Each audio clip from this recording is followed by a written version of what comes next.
Se você entrar lá no Instagram do Lula, você vai ver um Brasil que parece estar prosperando. O desemprego caiu, o PIB cresceu, a inflação está relativamente controlada e o governo celebra números que, à primeira vista, parecem indicar que estamos vivendo uma fase de crescimento econômico. E, para ser justo, esses números existem, realmente. O problema é que eles contam apenas uma parte da história.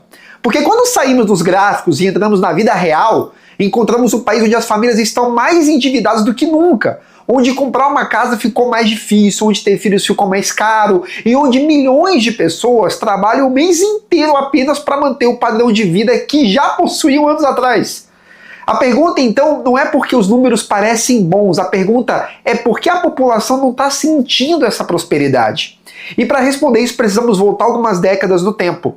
Em 88, a nova Constituição brasileira ampliou uma série de direitos sociais e criou mecanismos que vinculavam diversos gastos públicos ao crescimento automático da arrecadação, da inflação e do salário mínimo.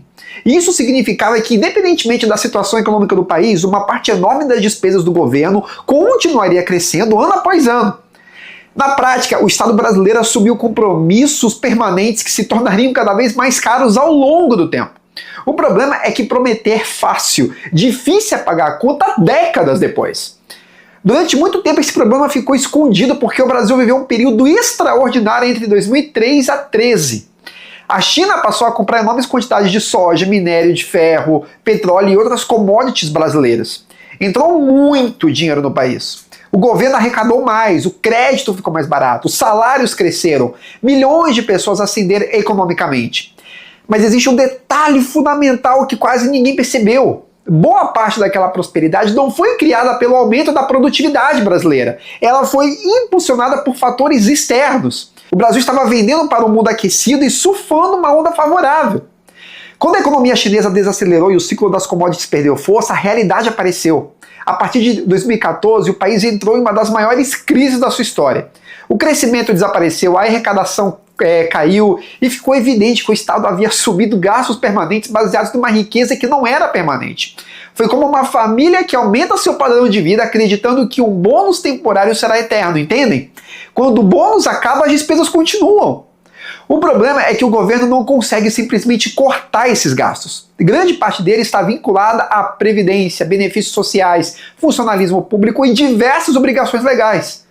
Politicamente, reduzir essas despesas é extremamente difícil. Nenhum governante quer dizer para os aposentados que vão receber menos, para os servidores que não terão reajuste ou para beneficiários que perderão auxílio. Então a solução encontrada ao longo dos anos foi simples: gastar mais do que arrecada e cobrir a diferença com dívida. É exatamente aqui que nasce o problema atual, meus amigos. Quando o governo aumenta continuamente sua dívida, ele precisa convencer investidores a continuar emprestando dinheiro. E como ele faz isso? Oferecendo juros elevados. Quanto maior a dívida, maior o risco. Quanto maior o risco, maiores os juros exigidos pelo mercado. E quando maiores os juros, mais dinheiro o governo precisa gastar apenas para pagar os juros da dívida anterior. Olha só! Essa dinâmica afeta diretamente a vida das famílias. Com juros elevados, financiar uma casa fica mais caro, financiar um carro fica mais caro, as empresas investem menos porque o crédito fica mais caro. Com menos investimentos, a produtividade cresce pouco. Com baixa produtividade, os salários crescem lentamente. Enquanto isso, o custo de vida continua aumentando. É por isso que hoje encontramos uma situação aparentemente contraditória. O desemprego caiu, mas as famílias continuam endividadas. Elas não estão se endividando porque estão desempregadas, elas estão se endividando porque o salário não consegue acompanhar o aumento do custo de uma vida normal, entendem? Olha o buraco que a gente está. O brasileiro continua trabalhando, mas agora precisa usar o cartão de crédito para comprar aquilo que antes conseguia pagar à vista. Continua empregado, mas precisa financiar por mais tempo. Continua produzindo, mas vê uma parcela cada vez maior da sua renda ser consumida por aluguel, educação, saúde, impostos e juros.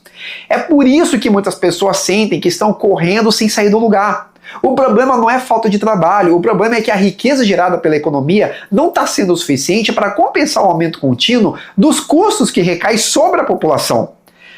É por isso que os números do governo e a percepção das famílias parecem contar histórias diferentes, compreendem agora? Os indicadores macroeconômicos mostram um país funcionando, mas a realidade das famílias mostra um país onde cada vez mais esforço produz cada vez menos progresso. E talvez essa seja a forma mais silenciosa de empobrecimento.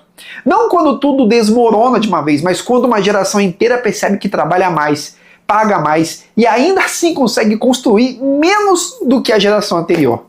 Bom, meus amigos, o vídeo é esse. Se você gostou, peço que você se inscreva aqui no canal, deixe seu like. E se você concorda comigo ou não, por favor, deixa aqui embaixo seu comentário, ok? Até o próximo vídeo.